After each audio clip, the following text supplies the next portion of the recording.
Hi guys! Finally ay ma-share ko na nga rin po sa inyo ang isa na yata sa pinakamasaya pong staycation ng aming pamilya. So, for our first staycation this 2025, tara at magpunta sa Bangko Road, Barangay Layasin, Cavinti, Laguna para magstay sa Las Caídas Wellness Resort.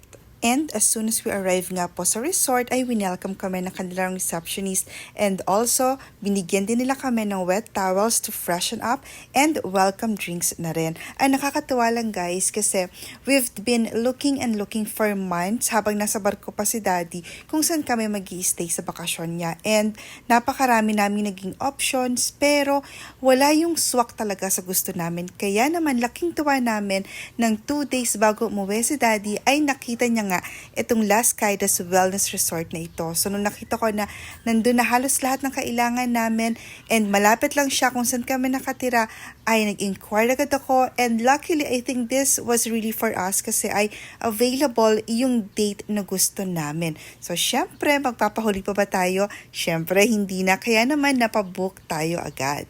And kita nyo ba yung magandang villa na yan guys? Diyan kami mag-i-stay for 1 night. That is Las Caídas Wellness Resort's Villa Serenidad or Serenity Villa.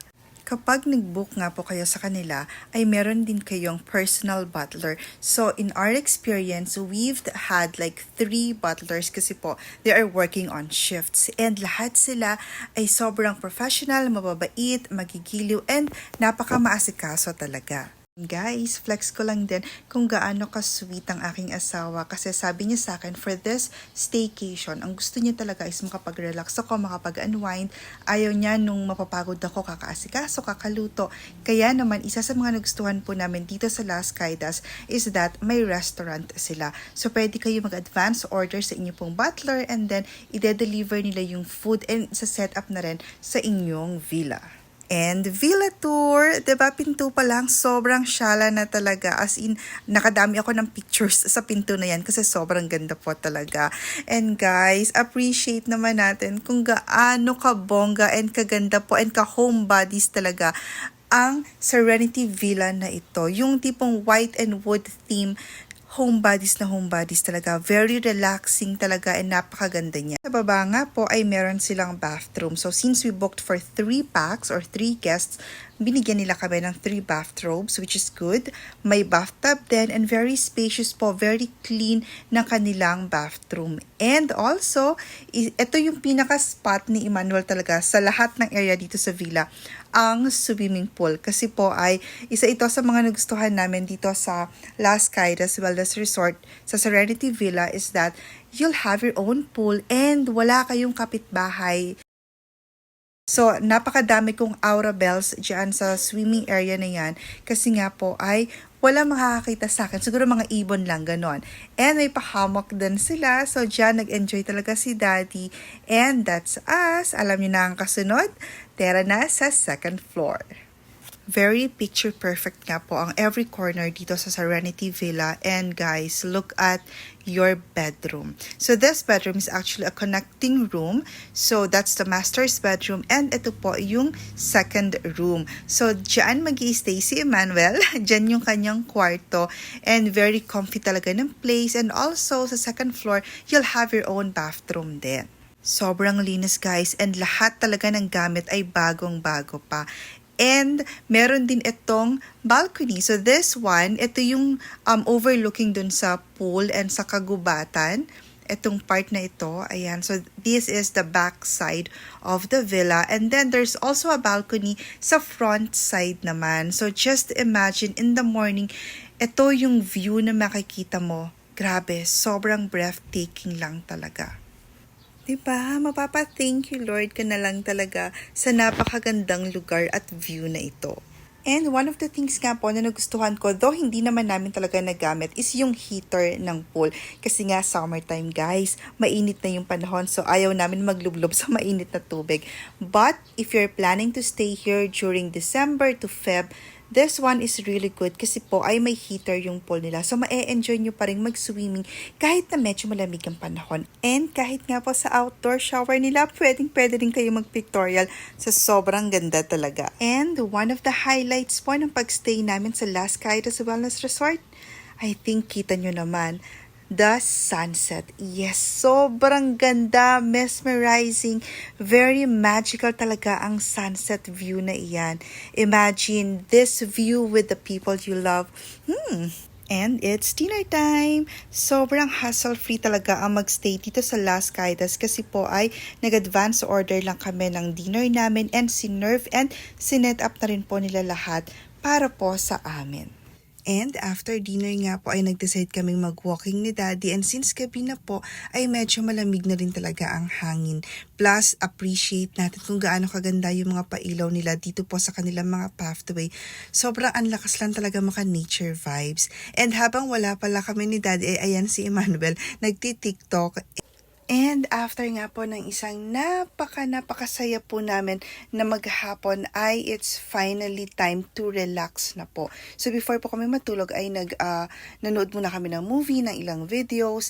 And ang isa po talaga sa mga nagustuhan po namin dito po sa Serenity Villa sa Las Caídas is that connecting room po sila. So kami yung nasa master's bedroom and then si Emmanuel nandun siya sa second room. So may option kayo to either close the division or to let it open para at least kita nyo pa rin yung anak ninyo. So kami, we decided to let it open para at least ay kita pa rin po namin si Emmanuel.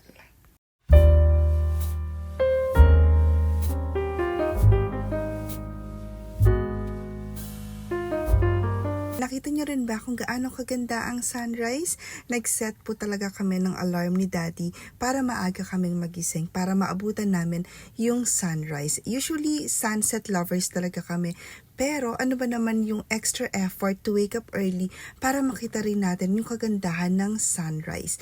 And since maaga nga po kami nagising, we get to see the whole place, at least the whole place, and also to make some videos. So, alam mo yung dagdag effect na lang talaga yung sunrise.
Breakfast time! So, ang kagandahan nga po kapag nagstay kayo dito sa Las Caídas ay kasama na po or complimentary na rin ang inyong breakfast. In our case, nag-advance order na po kami kahapon and sinabi na rin po namin kung anong oras po namin gustong ipa-serve and ipa-set up po yung aming breakfast. So, guys, sobrang sulit and sarap po ng kanilang breakfast. Yung coffee nila, masarap din. And then, may mga sugar and cream naman po dyan na complimentary din naman sa kanilang table. So, napakasarap, napakaginhawa, and napakagaan po ng kwentuhan namin ni Daddy during our breakfast. So, si Emmanuel nga lang ay medyo late siyang nagising, kaya ang ginawa po namin ay itinabi na lang muna namin for a while yung kanya pong pagkain. And sa sobrang ganda nga po talaga ng place and ng experience po namin dito sa Las Caídas, naisip po namin ni Daddy na i-invite po yung in-laws ko para po sana makita rin nila kung gaano kaganda yung loob po ng whole villa and the whole resort as well. So, we asked permission po din sa staff and nag-agree naman po yung manager po nila. Kaya sobrang thank you po talaga. And they're so kind kasi po ay originally sa restaurant po talaga kami mag-lunch kasi po diretso check out na sana.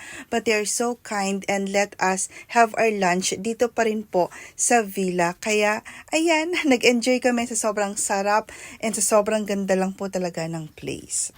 And hanggang dito na nga lang po ang ating video. Sana po ay nag-enjoy kayo as much as we did.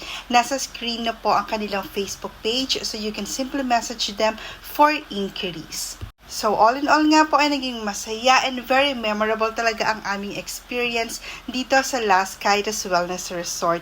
So till our next vlog, bye!